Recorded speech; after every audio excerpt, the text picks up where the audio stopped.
Agent Kelm Season 1. Cake Printer. Episode 8. Echo Dreams. I've been to places your nightmares wouldn't dare go. Not metaphorically, literally. In the echo field, we call them sequences, dream realms, thought space death spas. Doesn't matter what you call them. Every half-dead head in a gel box spins out its own universe, like a cosmic screensaver coded entirely in guilt, nostalgia, and unspoken parental resentment. The dream worlds vary, but the decay is universal. There's no such thing as a clean, coherent mind state. Even the so-called stable ones have seams showing. And no, I don't get to pick the fun ones. I'm not there to enjoy the view. I'm there to pull the cord. Let's break it down. I used to give this speech to new disconnect trainees, back when we still had those. So, congratulations. You're the class now. Let's begin.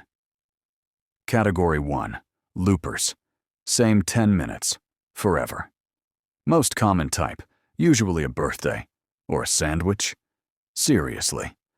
These people loop a moment they think was perfect. A Christmas morning where the toy never breaks.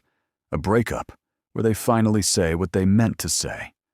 A lunch that never ends, where the sandwich just keeps getting more perfect with each bite, like some cosmic hoagie of emotional denial. Over time, loops degrade. NPCs start multiplying. Logic breaks down. You'll see 6 versions of the same dog, all barking out the same line of dialogue, while time remains perfectly still. I once stepped into a loop, and the sun was stuck mid-blink, not rising, not setting, just twitching. Category 2. Fortress brains, built like empires, ruled by narcissists, defended by shame. These minds construct sprawling kingdoms of self-importance. The dreamer's always in charge, king, queen, CEO, god of their own poorly curated social feed. Everything looks majestic on the outside. Marble towers, golden soldiers, choral soundtracks. But poke a little, and the whole thing falls apart. You kill one of these, and the entire world collapses like an IKEA cathedral. Cheap, dramatic, and full of crying townsfolk screaming, "Father!" even if the dreamer's 27 and childless. Category 3. Guilt. Hells. Self-flavored purgatory. Now, with extra teeth. These are the trauma pits.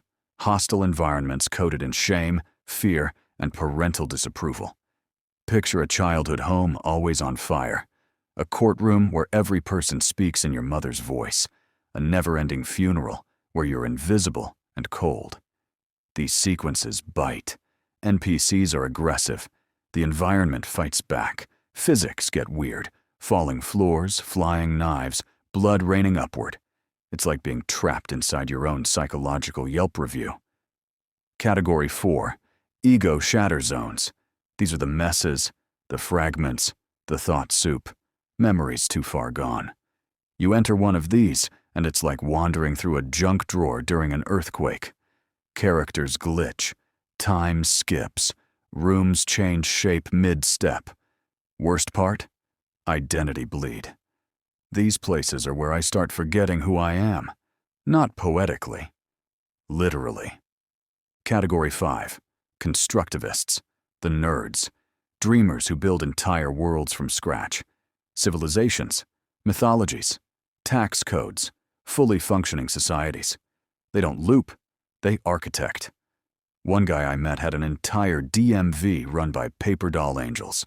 Another had a whole moon colony that ran on crossword puzzles. They're not hostile, just exhausting. You'll spend 10 hours negotiating a treaty with a dream elf over train schedules. Meanwhile, the dreamer's hiding in the janitor's closet. Category 6. Emotional bomb loops. These are just raw feelings cranked to 11. The crying kind. Everything cries. The dreamer. The walls. The furniture. I walked into one, and the rain itself screamed at me. These loops are pure sentiment. Grief, heartbreak, longing.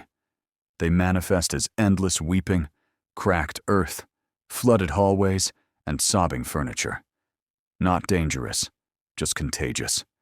Stay too long, and you start humming sad songs in the real world. I once came out of one of these loops and cried for a few days. Category 7. Resistance constructs, the rare ones. But rising. These dreamers know I'm there. They build traps, deploy decoys, construct false versions of themselves to lure me off path. I had one recreate me as the villain in their own story. Whole world revolved around hunting Agent Kelm, posters, propaganda. One dream even had a theme park where you could pay to watch me die. Crowd loved it. 5-star reviews. Every sequence is different.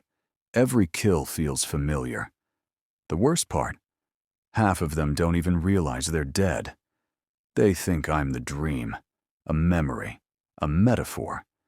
Some think I'm their conscience. One called me Aunt Karen once. That's when I pulled the trigger.